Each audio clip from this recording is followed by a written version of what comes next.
자, 11월 27일이고요. 리액트 6번째 단원을 시작할게요. 우리가 1단원부터 5단원까지 해서 리액트의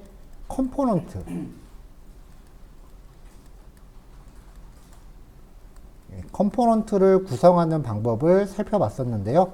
첫 번째로는 이제 일종의 사용자 정의 태그 같은 개념이다.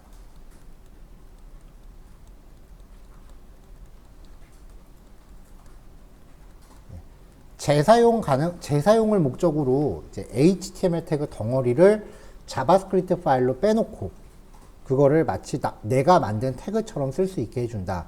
뭐 이런 느낌이라고 했어요.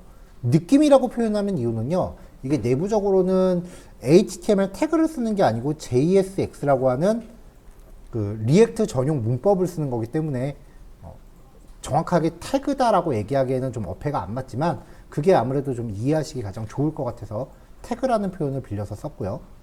그 다음에 두 번째는 이제 이런 컴포넌트를 만들 때 내가 뭔가 파라미터 같이 조건 값을 주고 싶다라고 하면은 props라고 하는 게 있다 그랬죠. 특별히 props 안에 children 이라고 하는 항목을 사용할 수가 있는데 이 children은 쉽게 말하면은 inner HTML 하고 같은 개념이에요. 요걸 이제 필요하면 쓸 수 있었고요. 그 다음에 이제 세 번째로 스타일 적용 방법. 뭐 CSS도 가능하고 CSS 모듈 형태도 가능하고 SCSS 마찬가지로 SCSS 모듈도 가능하지만 리액트는 이 하나의 컴포넌트가 좀 더 완전한 형태가 되게끔 하기 위해서 스타일드 컴포넌트 라고 하는 기법을 제공을 하는데 이 스타일드 컴포넌트는 하나의 JS 파일 안에 JSX 즉 HTML 역할을 하는 부분하고 그리고 스타일 SCSS 얘는 CSS 역할을 하죠. 이거 이제 같이 병합해서 넣을 수 있다라는 거죠. 자, 지금까지 우리가 살펴봤었던 내용들 간단하게 요약하면 이 정도 내용이에요. 이제 이걸 가지고 하나의 그 데모 페이지를 만들어 볼 거예요. 더 어려운 내용들 보기 전에 여기서 한번 중간 점검을 하자라는 의미고요. 그래서 프로젝트를 또 새로 생성을 하셔야 돼요. 네. 프로젝트 생성 과정 여기 교환 안에 다 있으니까 보시면서 체크하시면 될 겁니다. 자, 6번째 레이아웃 데모라고 하는 프로젝트를 만드시고요. 소스 정리하셔야겠죠? 그리고 필요한 컴포넌트들 리액트 라우터 돔, 리액트 헬멧 에이싱크, SASS, 스타일드 리셋, 스타일드 컴포넌트, 스타일드 컴포넌트 브레이크 포인트 얘네들을 설치하기 위해서 얀 애드라고 한 다음에 띄어쓰기를 기준으로 쭉 나열하시면 일괄 설치가 돼요. 저번에도 말씀드렸지만 설치되는 패키지들은 단원이 거듭될수록 계속 누적이 될 거니까 명령어 구문 하나 완성해 놓으시면은 좀 괜찮을 거예요. 생성된 프로젝트 폴더 안으로 들어가서 패키지 설치하고요. 라우터를 적용하기 위해서 index.js 파일에서 브라우저 라우터 적용하고 app.js에서 이제 nav 링크 혹은 링크를 써갖고 라우팅 준비해야겠죠. 자, 여기까지는 뭐 여태까지 봤었던 내용들이고요. 요 단원에서 살펴볼 프로그램 구조를 보면은 일단 index.js하고 app.js는 우리가 프로젝트 생성되면은 이제 자동으로 생기는 파일이죠. 그 다음에 이제 추가적으로 글로벌 스타일스.js 전용으로 사용될 기본 스타일시트 파일이 하나 있어야 되고요. 미디어 쿼리.js 미디어 쿼리 구간 지정해야 되고 메타.js SEO 처리해야 되고요. 그 다음에 리액트하고 넥스트하고 이제 폴더 나누는 기준이 저는 조금 다른데요. 리액트 같은 경우는 페이지스라고 하는 폴더를 하나 만들어요. 이 폴더 안에 이제 페이지 역할을 할 그 폴더를 또 집어넣어요. 메인 페이지라고 하는 거고요. 메인 페이지에 들어갈 하위 컴포넌트들을 또 이렇게 삽입을 해요. 그러니까 예를 들어서 이제 밑에 스크린샷이 있는데 메인 페이지가 있을 때 메인 페이지를 구성하는 부분들이 이렇게 뭐 나눠져 있을 거 아니에요. 이렇게 있다라고 하면은 이 역할을 하는 애를 폴더로 하나 잡아요. 그리고 페이지 본체를 인덱스라는 이름으로 저장을 하고 여기 들어가는 각각의 요소들을 이렇게 별도로 놓는 거예요. 예제에서는 화면 구성이 인덱스 페이지라고 하면 이제 요 가운데 부분이 메인인 거고 사이드바하고 포스트 영역 이렇게 두 가지로 나눠집니다. 그래서 요 전체를 이제 index.js라고 하나 만들어 놓고 index.js에서 사이드바와 포스트 이렇게 두 개로 나눠 놓은 거예요. 그 밖에 특정 페이지에 종속되지 않고 이 페이지 저 페이지 왔다 갔다 하면서 재사용되는 항목이 있다. 대표적인 게 헤더 부터 메뉴바죠. 그런 애들은 커먼이라는 폴더를 하나 만든 다음에 그 안에서 별도로 구현을 시켜요. 이 폴더 구조는 절대적인 건 아니기 때문에 여러분들만의 방법이 있다라고 하면은 그 방법을 준수하시면 됩니다. 자, 이렇게 폴더를 만들어 놓고 나면은 요 예제에서 이제 사용할 페이지 구조를 잠깐 보면요.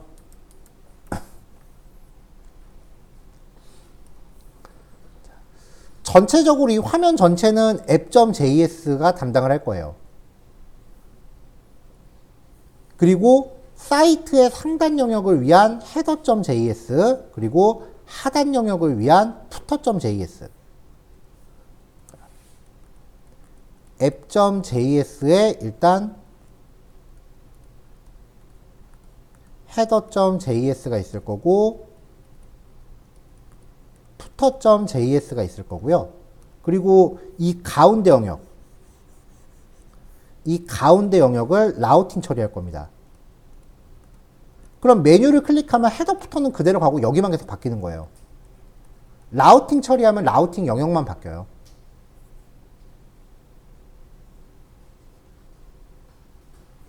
자, 이 라우팅된 영역 중에 오늘 여기서 메인이라는 이름의 화면이 있는데 이 메인 페이지를 구성하는 본체가 메인 폴더 안에 index.js고요. index.js가 사이드바와 포스트란 두 개의 파일을 또 임포트를 하는 거죠. 자, 이런 구조로 한번 만들어 볼 거예요.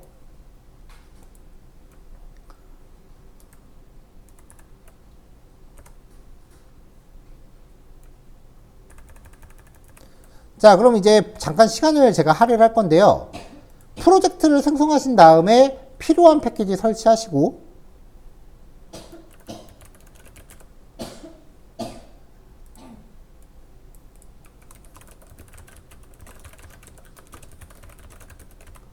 그 다음에 기본 코드 정리하시고요. 네 번째는 글로벌 스타일즈.js 그리고 미디어 쿼리.js 그 다음에 메타.js를 기존 예제에서 복사해 오세요. 그 다음에 커먼 폴더 내에 JS 파일들 생성 후 기본 구성 적용하세요. 함수 정의하고 익스포트 하는 것까지만 하시면 돼요. 여섯 번째도 페이지스 폴더 안에 메인 폴더를 생성하고 JS 파일을 초기화해 놓으세요. 그러니까 지금 여기서 여러분들이 직접 만드셔야 되는 항목들은 얘네들이 되는 거죠. 우리 맨날 그 리액트 페이지 만들 때 임포트 리액트하고 함수 정의하고 익스포트 하는 거 거기까지만 일단 해서 준비해 놓으시면 돼요. 인덱스랑 app.js는 불필요한 코드 정리하시면 되고요. 요 세 개는 기존 예제에서 복사해서 가져오시면 됩니다. 직전 예제 확인하시면 될 겁니다. 자, 지금 7시 15분인데요. 이거 제가 한 10에서 15분 정도 시간 할애할게요. 각자 이렇게 진행해 주시면 될 것 같아요.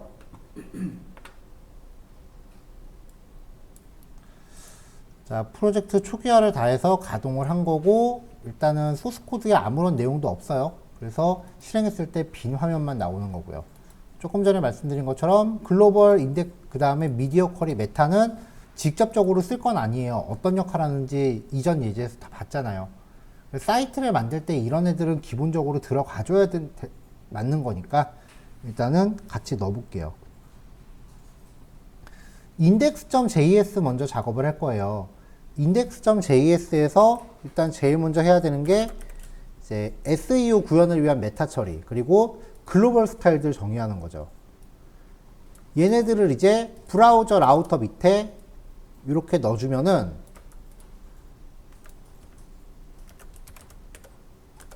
이렇게 넣어주면은 요 메타와 글로벌 스타일은 리액트 프로젝트 안에 모든 화면에서 다 적용이 됩니다.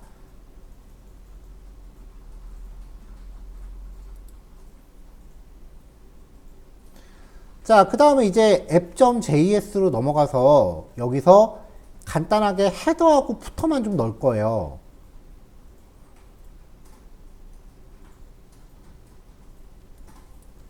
자, 그래서 이제 모든 페이지에 공동으로 사용할 헤더, 그 다음에 메뉴바, 그리고 푸터.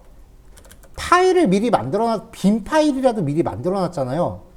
제가 빈 파일이라도 좀 만들어 주세요. 이렇게 해서 초기화해 주세요. 라고 말씀드렸잖아요. 이렇게 빈 파일이 있으면 이제 임포트 하더라도 에러는 안 나요. 자, 이렇게 준비해 놓고 앱에서 헤더, NAV바, 메뉴바, 그리고 푸터 이렇게 포함을 시켜 놨습니다. 그럼 이제 헤더하고 NAV바 푸터는 페이지가 바뀌더라도 계속 똑같이 유지되는 거고 메뉴를 클릭했을 때 바뀌어야 될 영역은 여기서 이제 라우트 구성하시면 돼요. 이런 식으로 여기서 라우터를 쭉 구성하시면 되는 거죠.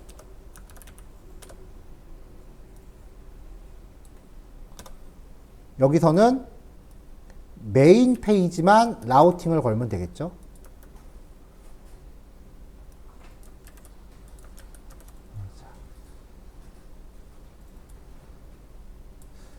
자, 여기서 이제 특이사항 보시면은 페이지스 안에 메인이라고 걸었어요. 근데 메인은 폴더거든요. 임포트 되는 경로가 폴더일 경우에는 그 안에 있는 index.js를 가져와요.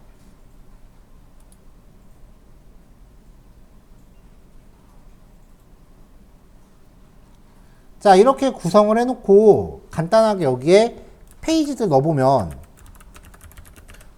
푸터, 헤더,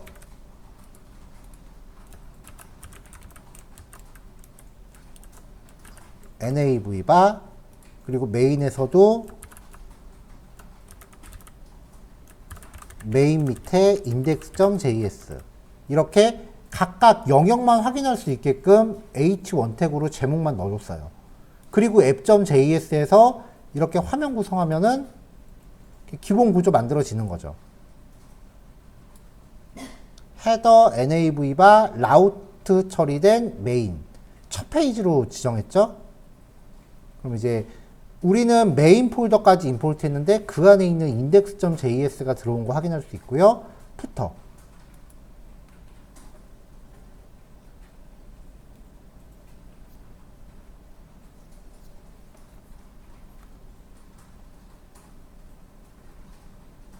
자, 이렇게 해서 이제 기본 화면 구조를 준비했습니다.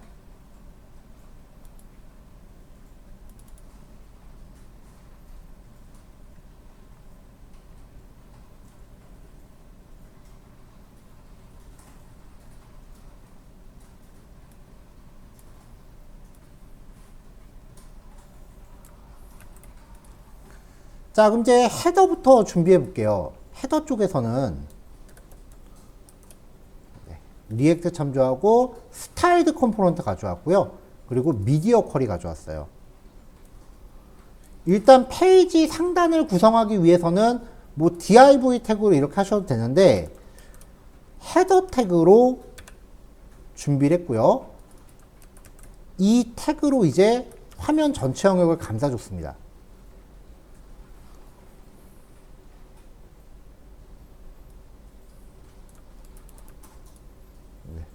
요 안에 이제 간단하게 화면 구성을 위해서 div 태그 만들고 간단하게 제목과 p 태그로 내용 좀 적어놨어요.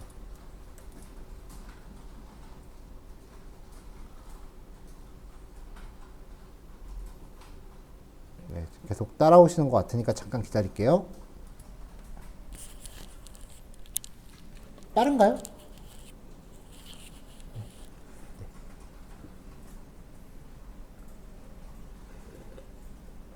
코드가 어렵진 않을 거예요, 오늘은요. 어떤 순서로 작업하는지만 잘 따라와 주시면 돼요.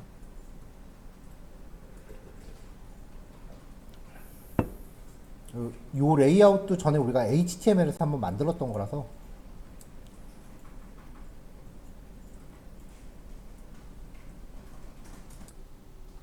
자, 다음으로 넘어갈게요. 요번에는 메뉴바 부분을 좀 작업해 보도록 할게요.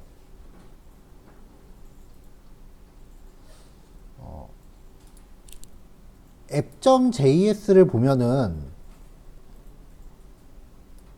보통 우리가 여태까지 라우팅 할 때는 예제들이니까 그 링크를 적용하기 위한 3라인이에요. nav 링크랑 라우트랑 그리고 라우트 얘네를 같이 임포트 했잖아요. 근데 보통 이게 nav바가 지금 역할이 메뉴바란 말이죠. 그죠? 그리고 전체 이 화면 레이아웃에서 링크를 클릭했을 때 계속해서 변화가 있을 영역은 라우트 영역 아니란 말이죠. 그러면 이 nav 링크, 라우트 혹은 링크 얘네를 콘셉트를 이렇게 같이 안 쓰셔도 돼요. 라우트를 구성하는 앱에서는 얘네만 임포트하고 링크는 메뉴바에 있어야 되니까 여기서 임포트 하셔도 돼요. 이걸 쪼개도 된다고요.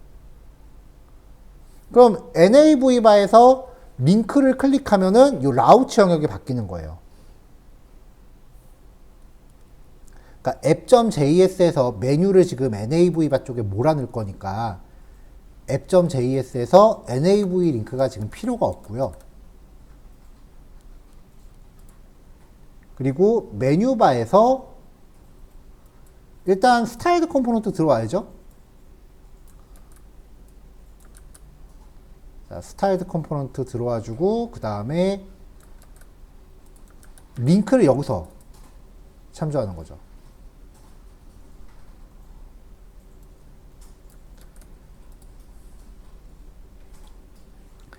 만드는 방법이야 굉장히 여러 가지가 있겠지만 저는 보통 이제 작성을 할 때 스타일드 컴포넌트 하나, 그 다음에 이 컴포넌트를 최상단에 바로 놔요. 이렇게 해서 이것 이외에 추가적인 스타일드 컴포넌트는 안 만들어요. 그냥 이 자바스크립트 파일 하나가 딱 태그 영역 하나만 구성할 수 있게끔. 뭐 이 안에 다른 구조가 들어간다라고 하면은 그거는 그냥 클래스 정도로 그냥 해결을 하고요. 그냥 JS 파일 하나에서 그 스타일드 컴포넌트 하나 만들고 이렇게 하나 만들고 그냥 이거를 그냥 제 규칙으로 삼고 있어요. 스타일드 컴포넌트가 JS 파일 하나에서 너무 많이 들어가면 좀 복잡해지니까요. 어떤 사람들은 요것만 별도의 자바스크립트 파일로 뺀 다음에 스타일드 컴포넌트도 임포트해서 쓰는 사람들도 있어요. 그리고 요 부분 코드만 따로 분리하는 사람들도 있어요. 그 경우에는 요 부분, 이 JSX 부분을 분리했을 때 많은 책들이 그렇게 해요. 확장자가 JSX로 나와요.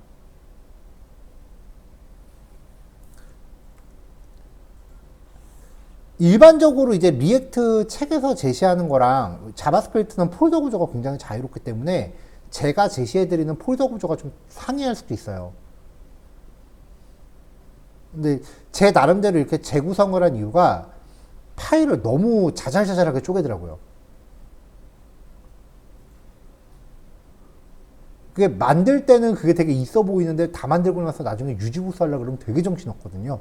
그래서 용도가 같은 애들, 하나의 용도를 목적으로 만들어지는 애들끼리는 그냥 파일 하나에 다 묶어놨습니다. 이 파일 하나만 딱 열어보면은, 아, 여기는 확실하게 이 파일만 보면 되는구나.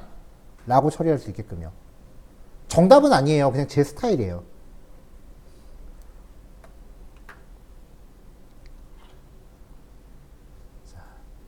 이 안에 div 태그를 하나 넣고 nav 링크로 링크를 이렇게 쭉 걸었어요. 얘를 클릭하면은 어디엔가 있을 라우팅된 영역이 반응을 한다는 거예요.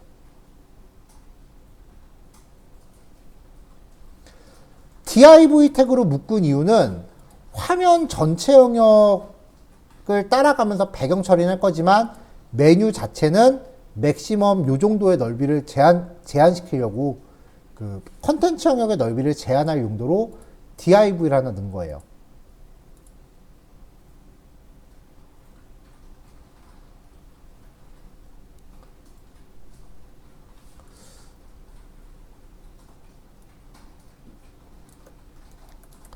자, 그럼 이제 여기서 오버플로우 히든 넘어가는 거는 그냥 없애라고 했고요. 배경 컬러는 좀 진하게 포지션 스티키 탑 0. 그럼 스크롤 따라 올라가다가 요 메뉴바가 여기 꼭대기에 다다르면 더 이상 움직이진 않겠죠.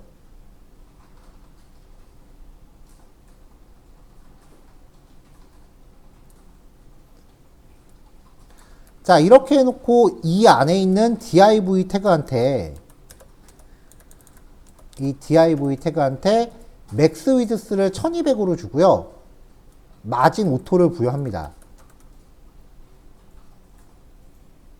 그러면 이 검은색 바가 전체 영역을 가득 채우는데 1200을 넘어가지는 않게 되겠죠. 자, 이 안에 들어있는 링크들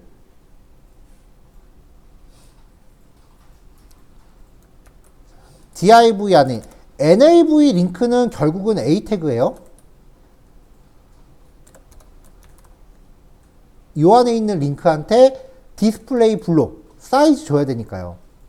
디스플레이 블록을 주지 않으면 패딩이나 마진 같은 게 상하단이 안 먹어요. 자, 이렇게 적당히 꾸몄는데 디스플레이 블록을 걸었으니까 박스가 되니까 세로로 놔야 될 거 아니에요. 그래서 그 부모한테 뭘 줘야겠어요? 플렉스 줘야겠죠. 이렇게 배치되게요. 그리고 정렬은 왼쪽에 정렬시킵니다.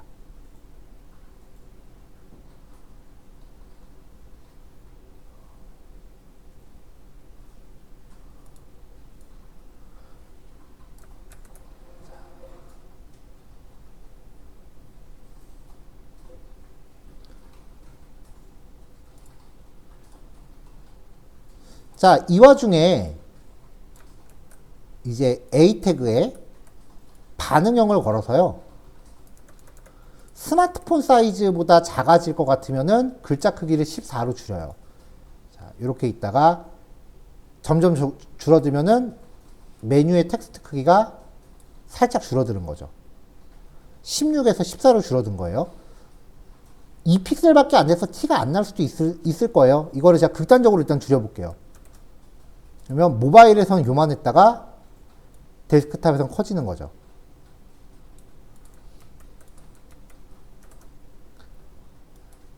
링크에 마우스 올렸을 때, 그리고 마우스 눌렀을 때, 마우스 올렸을 때 배경 색깔과 글자 색깔, 마우스로 클릭했을 때 배경 색깔, 글자 색깔. 그러면 마우스 올렸을 때랑 클릭했을 때 여기서 이제 여기 보시면 요 액티브가 제가 말씀을 잘못 드렸는데요. 이게 지금 콜론이 들어가면 마우스를 눌렀을 때예요. 콜론이 들어간 마우스를 눌렀을 때예요. 이렇게. 근데 이거는 액티브라는 클래스잖아요. 요 링크에 액티브라는 클래스가 적용되는 경우가 언제냐? 이거 지난 시간에도 말씀을 드렸던 부분인데 nav 링크는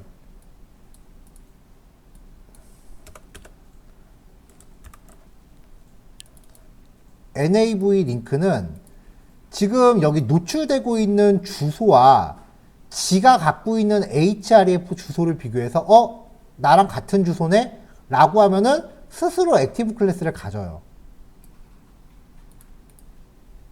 클릭하면 액티브 클래스가 지금 이동하죠. 이렇게. 이게 지금 nav 링크의 기본 기능이기 때문에 액티브라는 클래스를 잡아놓기만 하면은 현재 URL과 일치하는 메뉴를 내가 강조하는 코드를 넣어줄 수 있다는 거죠.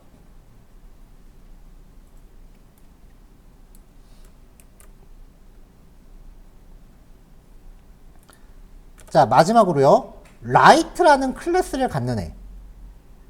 이게 지금 보시면은 미디어 쿼리가 위에 거랑 달라요. 얘는 맥스 위드스 SM이죠. 그러면 브라우저 해상도가 0부터 무한대로 커진다라고 했을 때 SM이 한 640 정도 해놨을 거예요, 아마. 맥스 위드스로 걸면은 요 구간이에요. 모바일 구간. 근데 민 위드스로 걸면은 요 구간이에요. 그러니까 요거보다 커질 때 민 위드스는 커지는 거, 맥스 위드스는 이거보다 작아지는 거. 반응형 앱을 되게 디테일하게 만들면은 PC, 태블릿, 폰 이렇게 다 나눌 수도 있는데 그렇게까지 디테일하게 하는 경우가 사실 많지 않아요. 그냥 데스크탑하고 폰 요 정도만 한다고. 왜냐면은 요즘 태블릿 해상도가 괴물이라서 열면은 그냥 웬만해서 PC 페이지 그냥 띄우거든요. 그러니까 태블릿 해상도를 굳이 나눠줄 필요가 없어요. 그래서 딱 기준점 하나 잡아놓고 그거보다 작을 때, 그거보다 클 때 이렇게 해서 효과를 구별하셔도 요즘은 충분해요. 태블릿 쓰시는 분 혹시 계시면 아실 거예요. 요즘 태블릿 열면 태블릿 페이지 불편하잖아요. 그냥 PC 페이지 보지 않으세요?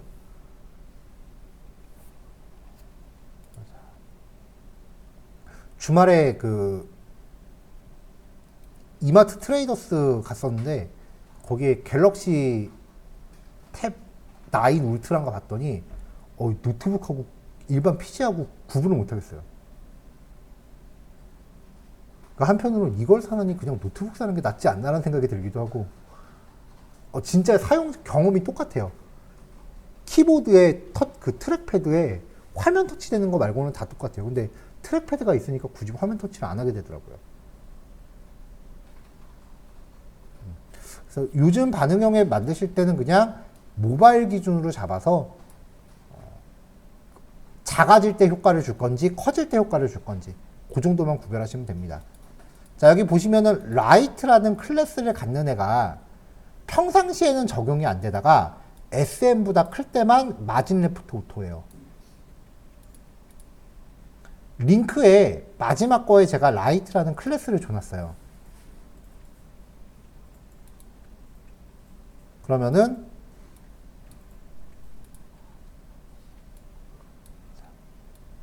평상시에는 적용이 안 되고 있다가 SM보다 커지면은 얘가 마진 레프트 오토가 되니까 지 혼자 오른쪽에 가서 붙는 거죠.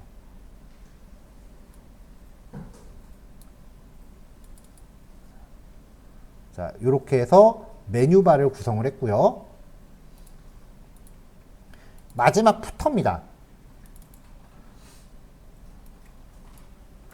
자, 푸터 영역은 제일 간단해요. 리액트, 스타일드 컴포넌트, 미디어 쿼리 만들어 놓고요. 푸터에 적용할 스타일드 컴포넌트 하나 만들고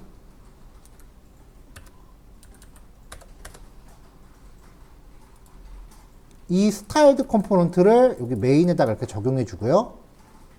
텍스트는 그냥 푸터라고만 적었어요. H2 태그로요. 스타일은 그냥 정직하게 넣습니다. 여백 잡아주고 글자 크기 배경 색깔. 그 다음에 SM보다 작아지면은 여백하고 글자 크기 조금 줄여줬어요. 그래서 여기 푸터. 지금 메인 영역이 없으니까 푸터가 바짝 붙어 있죠. 자, 이렇게 하면 이제 공통 영역이 다 잡힌 거예요. 이제 요 링크에 반응할 index.js 여기만 잡아주면 돼요. 페이지스 폴더 안에 메인 안에 index.js 요것만 잡아주면 되는 거죠.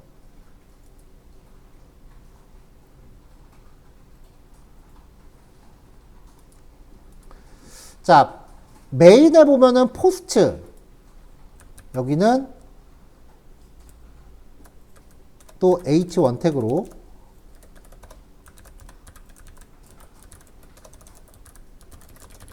포스트 영역, 사이드는 H1 태그로 사이드 영역 이렇게만 잡아놓고요. 여기 index.js 지금 이 메인 폴더 안에 index.js가 app.js에서 라우트 되고 있는 대상이에요.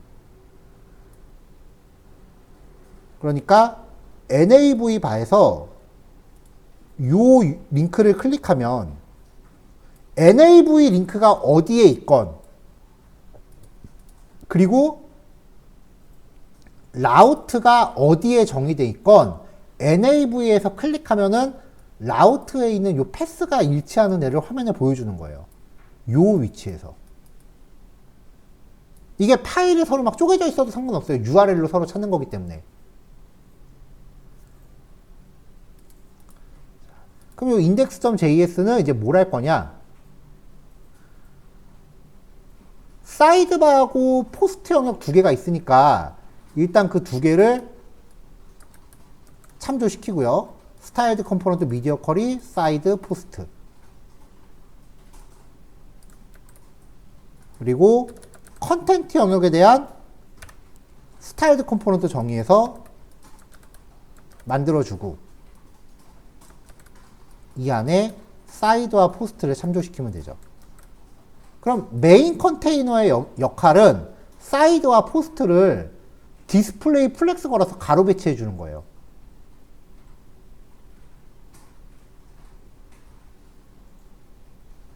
자, 이렇게 넣어주는 것만으로 사이드 영역, 포스트 영역 나와 있어요.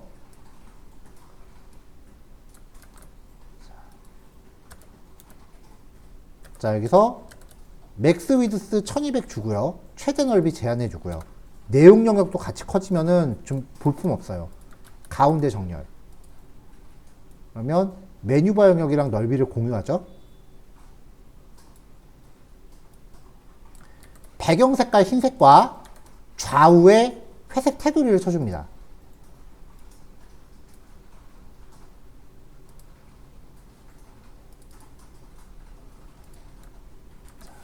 보이실지 모르겠지만 여기 메인 영역 좌우에 회색으로 이렇게 선을 하나 거놨어요. 세로선. 여기 오른쪽에도 보시면은 세로로 선 하나 거놨고요. 자, 사이드 영역이랑 포스트 영역 디스플레이 플렉스 걸어서 가로 배치해줘야죠. 줄바꿈하지 말고요. 그러면 사이드 영역과 포스트 영역이 이렇게 가로 배치가 됐죠. 데스크탑에서는 사이드바, 포스트바 조금 있다가 이제 각자 넓이 잡아줘서 요 정도 되는 데서 그 위치하게끔 할 거예요. 사이드바 요만큼, 포스트 영역 이만큼. 근데 이게 모바일의 상도에서도 계속 이렇게 좌우를 나누고 있을 수는 없잖아요. 그럼 얘네가 세로로 배치돼야 되는데 이 상태에서 그냥 넓이를 둘 다 100% 줘버리면 사이드바 영역이 위로 올라가고 포스트 영역이 아래로 내려와요. 메뉴가 위에 올라가요. 물론 이걸 클릭했을 때 햄버거바 같은 거 처리한다면 모르겠는데 보통 요게 메인 메뉴니까 사이드 영역은 모바일 같은 경우에 아예 숨겨버리던가 위쪽으로 올라가는 게 아니라 아래쪽으로 떨궈야 돼요. 페이지 들어갔는데 갑자기 사이드바 있는 광고부터 위에 쭉쭉 나오면 그냥 사용자들 안 보고 가버리니까요. 근데 이제 얘네를 미디어 커리를 줘서 넓이를 100%로 주면은 기본적으로 시계 방향으로 회전을 합니다. 이거를 방지하기 위해서 스마트폰 해상도에서 플렉스 디렉션, 정렬 방향을 컬럼, 위아래 배치, 그리고 리버스, 순서 바꾸기 라고 하면은 모바일 사이즈에서 포스트가 위로 오고 사이드가 아래로 내려가요. 그러니까 이렇게 주면은 얘네가 이제 모바일 해상도에서 반시계 방향으로 돌 수 있게 돼요.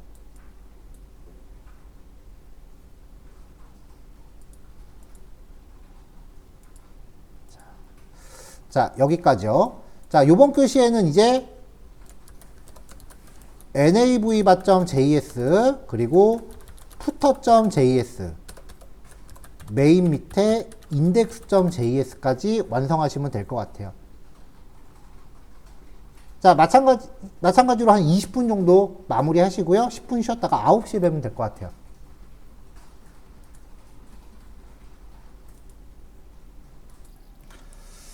자, 그럼 이제 메인 영역에 남아있는 사이드바 쪽, 그리고 포스트 영역, 이렇게 들어갈 건데요.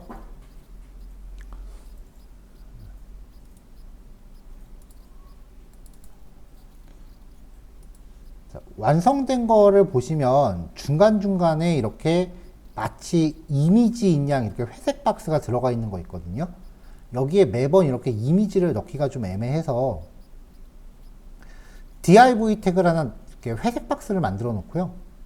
그냥 프롭스로 위드스하고 헤이트만 설정할 수 있게 컴포넌트를 하나 만든 거예요.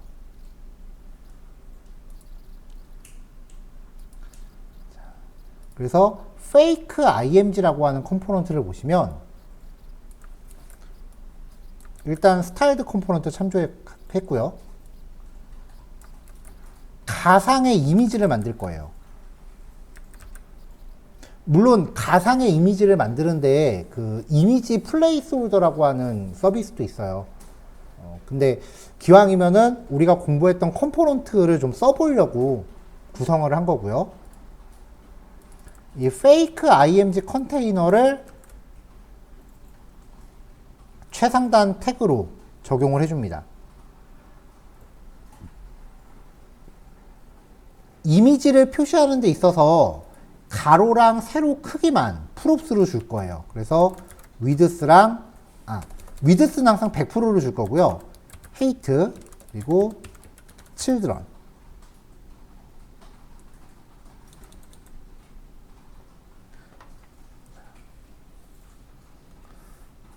프롭스를 전달할 때 이 fake img라고 하는 애를 우리가 다른 컴포넌트에서 임포트해서 쓰는 거예요. 그러니까 사용할 때는 fake img라고 한 다음에 여기에 해당하는 속성값 헤이트는 하고서 뭐 50 이런 식으로 주겠죠. 이런 식으로 주면 이 50이라고 하는 이 값이 1로 들어오잖아요. 그럼 이거를 여기서 받아서 다시 스타일드 쪽으로 넘겨줘요. 그럼 CSS가 이 변수 값에 맞춰서 처리가 가능해요. 이 fake img 컨테이너가 지금 스타일드 컴포넌트죠. 외부에서 얘를 쓸 때는 fake img라고 한 다음에 hate는 하고서 뭐 50 이런 식으로 줄 거라고요.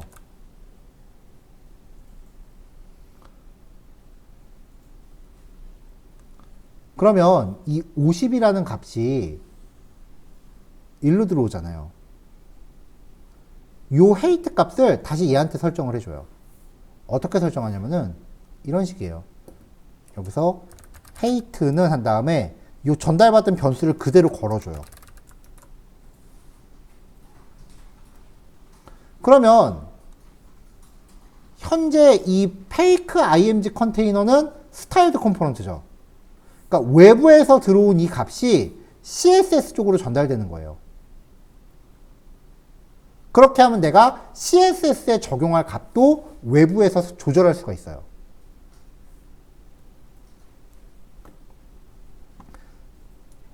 자, 스타일은 배경 색깔, 그 다음에 넓이는 오토, 여백, 그 다음에 마진 조금 줬고요. 상하 마진 조금 줬고요. 헤이트 값만.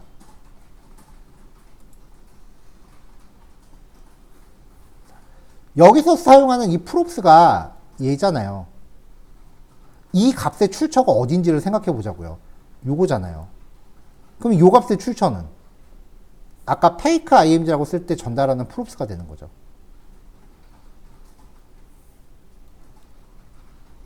그리고 이 children은 여기다 이렇게 걸어주면 되는데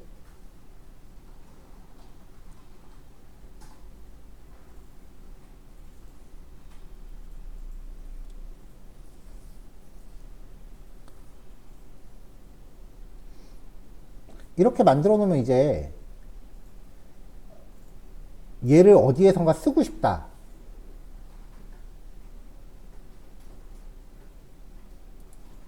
그러면은 페이크 IMG 설정하고 높이값만 주시면 되는 거죠. 자, 사이드 쪽 가볼게요.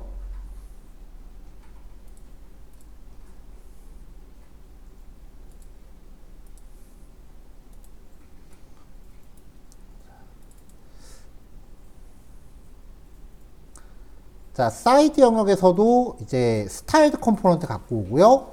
조금 전에 만들었던 페이크 IMG 그리고 미디어 쿼리 가져왔어요. 이 페이크 IMG부터 사용하는 방법 보여드리면 페이크 IMG 하고서 헤이트 200 테스트입니다. 이렇게 적용해 주면은 요 헤이트 값이 여기 CSS 프롭스까지 전달이 돼서 이런 식으로 표시가 되는 거죠. 높이 값을 우리가 프롭스 값으로 조절할 수 있게 되는 거죠. 그러니까 CSS 값을 이렇게 사용할 때 속성으로 조절하고 싶으면 일단 컴포넌트한테 프롭스를 주고 그 프롭스를 다시 스타일드 컴포넌트한테 토스한다. 500 100 속성에 따라서 마음대로 바뀌잖아요.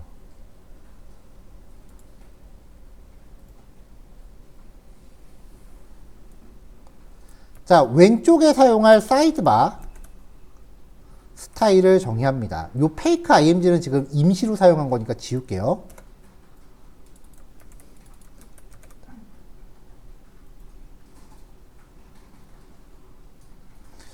자, 이 사이드바 영역에서는요, 일단은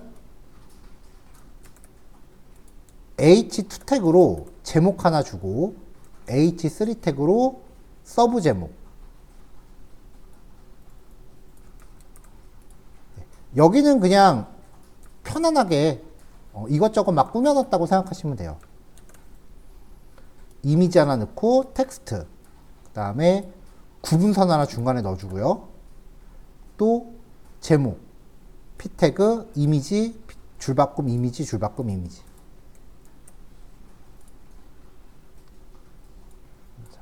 자, 이런 식으로 꾸며줬어요. 이제 얘네들을 CSS 넣어갖고 맞춰주면 됩니다.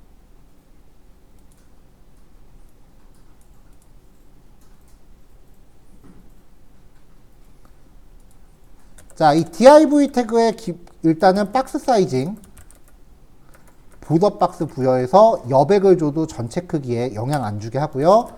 위드스는 360 픽셀 부여했습니다. 그 다음에 부모가 지금 플렉스를 갖고 있기 때문에 부모의 영향을 받지 말고 자기 스스로의 넓이를 고수해라 라고 해서 얘한테 적용되는 플렉스를 다 해지시켰고요. 오른쪽에 회색 선을 하나 그렸어요. 지금 양 사이드에 선이 그어져 있었잖아요. 그리고 가운데도 선 하나 넣어준 거죠. 배경 색깔은 연한 회색으로 깔아주고요. 여백을 20 정도 잡았습니다. H2 태그, about me랑 more 텍스트, 이 부분에 대해서 글자 크기랑 굵기, 여백 같은 거 좀 잡을게요. 텍스트 잡아줬고요. 그 밑에 있는 포토 오브 미 H3 태그죠. 얘도 글자 크기 좀 잡아줬고요.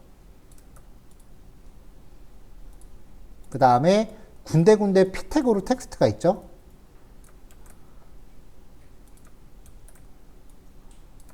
P 태그 텍스트 사이즈 잡아주고요. 자, 이제 이렇게 해서 사이드바 영역 대충 구성을 했는데 얘가 이제 해상도가 줄어들면은 사이드바가 밑으로 내려가고 내용 영역이 위로 올라오게끔 그렇게 해놨잖아요. 근데 지금 얘가 넓이가 360이란 말이죠. 그러면 모바일 사이즈로 딱 가는 순간 360짜리 박스가 밑으로 와요. 포스트 위에 있잖아요. 모바일 사이즈에서는 가로를 가득 채워줘야죠. 그래서 미디어 쿼리 적용해서 모바일 사이즈 됐을 때만 넓이 100%.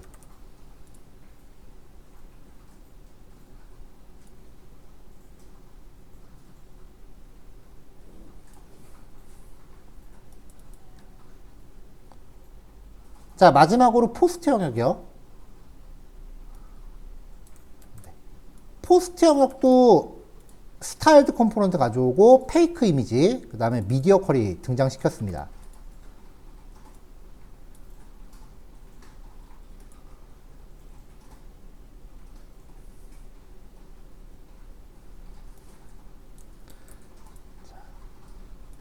자, 포스트 영역의 컨테이너는 부모가 지금 플렉스를 갖고 있고 왼쪽 사이드바는 360으로 고정 사이즈를 갖고 있어요. 그때 얘한테 나머지 부분한테 플렉스 1이라고 주면은 알아서 화면에 나머지 영역을 가득 채우게끔 돼요. 부모가 디스플레이 플렉스, 그 다음에 한쪽이 고정 사이즈일 때 나머지 부분한테 플렉스 1이라고 주면은 알아서 남은 영역 채워라 라는 의미가 돼요.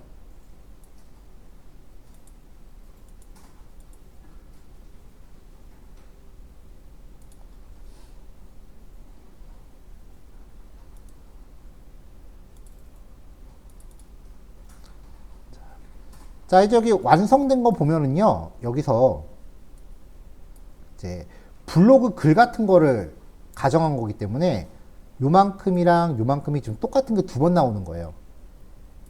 리액트의 장점은 동일한 부분이 반복될 것 같으면 컴포넌트화 시켜서 재사용할 수 있다는 거죠.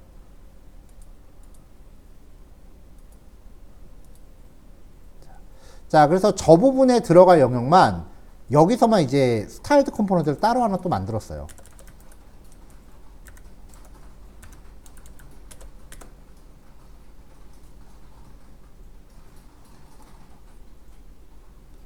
그러면 이제 얘를 재사용하고 싶으면은 이 포스트 영역에서 포스트 아이템 이렇게 해서 여러 번 사용하면은 여러 번 사용하면은 얘가 여기서 계속 재사용되는 거니까요.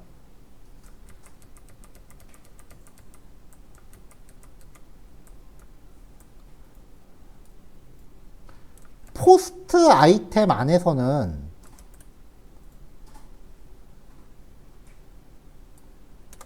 H2 태그로 제목, H3 태그로 서브 제목, 이미지 하나, 그리고 블로그 게시글.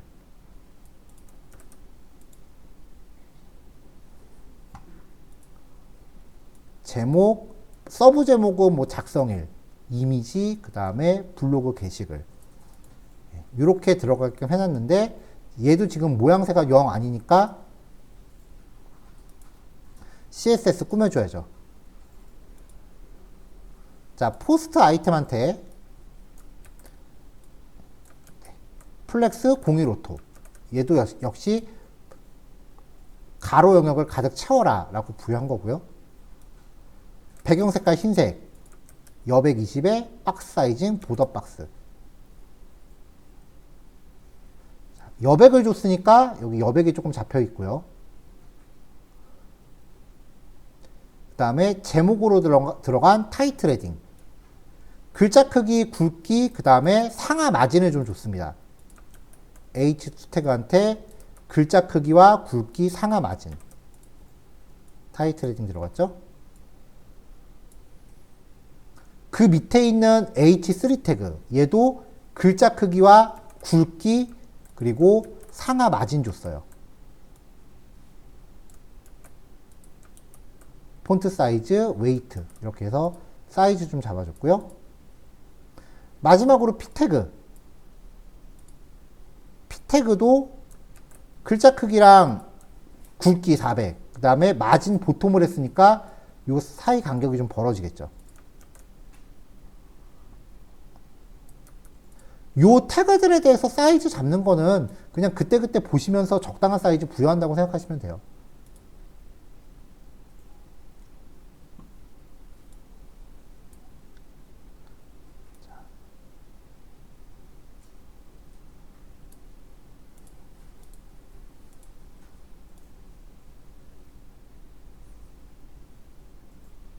자, 이렇게 되는 거죠. 주어진 예제에서는 그 배포해드린 예제에서는요, 이 포스트 영역도 모바일일 때 플렉스 논, 그 다음에 넓이 100%라고 부여를 했는데, 지금 여기에 부여되어 있는 것 자체가 플렉스 01이니까 이게 최대 사이즈 설정 가능하다라는 거거든요. 그러니까 어차피 여기를 굳이 안 줘도 모바일 사이즈에서 가로 100%는 알아서 먹어요. 그러니까 요거를 굳이 줄 필요는 없었는데, 그래도 있는 코드니까 부여할게요. 네, 변화 없어요. 얘는 현재 그렇게 유용한 쓸모 있는 코드는 아니니까 차라리 이거 빼셔도 될 겁니다. 자, 그럼 이제 얼추 대강 만들어졌어요. 이제 요 단위를 여러 번 반복해서 넣으면은 컨텐츠가 좀 만들어질 거 아니에요. 요만큼의 단위를 이렇게 여러 번 넣으면은 컨텐츠가 좀 만들어질 거 아니에요. 근데 우리가 기왕 프론트엔드 개발을 하고 있는데 코드를 이렇게 여러 번 복사하는 게 아니라 여기를 반복문 처리할 수 있으면 좋을 거란 말이죠. 그런데 굉장히 애석하게도요, 여기서는 일반 폼은 못 써요. 반복을 처리하고 싶으시면 무조건 맵 함수밖에 못 해요. 근데 맵 함수는 배열의 메서드란 말이죠. 그러니까 반복 처리하고 싶으면 배열을 만들어줘야 돼요.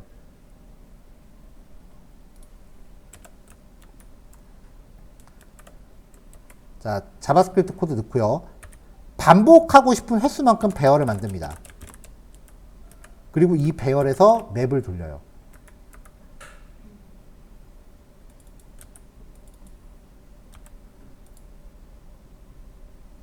그리고 이 안에서 이제 리턴 해갖고 이 포스트 아이템을 리턴해 주는 거죠.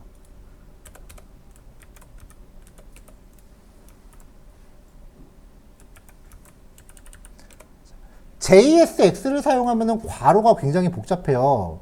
요 리턴 괄호는 여기고요. 그 다음에 이 콜백 함수의 괄호가 여기 첫 번째 초록색. 그리고 맵 함수를 호출하는 괄호가 중간의 괄호.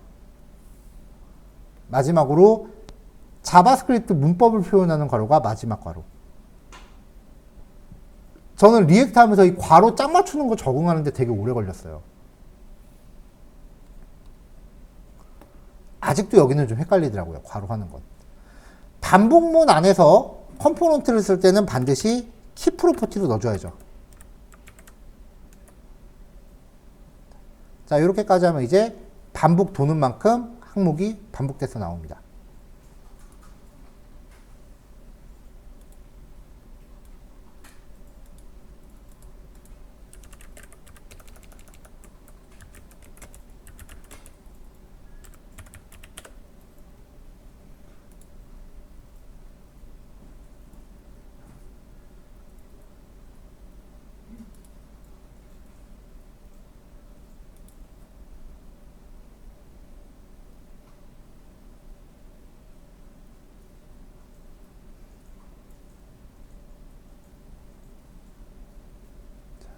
자, 근데 만약에 배열을 내가 요런 배열을, 자, 여기까지가 이제 교환에 제시되어 있는 내용이고요. 만약에 배열을 내가 한 30개 정도를 만들어서 반복을 시키고 싶다. 여기 한 30번 정도 반복시키고 싶다. 그러면 지금 0부터 29까지 이걸 다 적어야 된다는 소리가 돼요. 지금 이대로면. 그렇게 굳이 안 하셔도 되고요.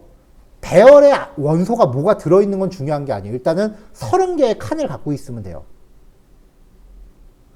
자, 그럼 배열 만들 때 방법이 두 개가 있었어요. 대괄호로 만드는 방법이 있었고요. new array로 만드는 방법이 있었죠. 대괄호를 만들면서 5라고 넣으면은 이거는 5라는 원소를 갖는 한 칸짜리 배열이죠. 하지만 new array에 5라고 넣으면은 5칸짜리 빈 칸을 갖는 배열이 만들어지죠. 자, 여기서 조금 이제 특이한데요. 그래서 전 처음에 그러면 new array에서 5개 한 50개 만들어 놓고 이게 배열이니까 여기서 맵 함수 돌리면 되겠구나. 이렇게 생각했는데 이렇게 하면 안 먹더라고요. 얘를 꼭 대괄호로 만들어진 배열에다가 통째로 복제를 해줘야 맵 함수를 먹더라고요. 이거는 그냥 구문 특성으로 기억하시면 될 것 같아요. 이렇게 하면은 0부터 49까지 반복 도는 패턴이 만들어져요.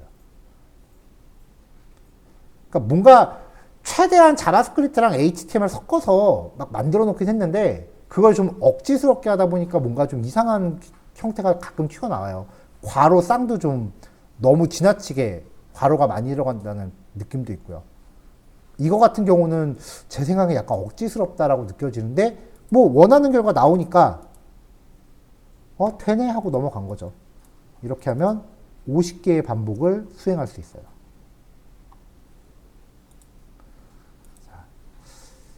교환에 있는 거대로 먼저 한번 하신 다음에 요것도 따로 메모하시면 될 것 같아요. 이렇게 하면은 50개니까 i가 0부터 49까지 반복하는 반복문이 만들어진다.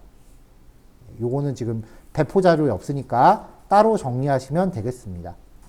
자, 여기까지 완성하시면 제 생각에 한 40분 남짓 되실 것 같거든요. 예, 완성하시는 대로 정리하시면 될 것 같아요. 네. 녹화 끌게요.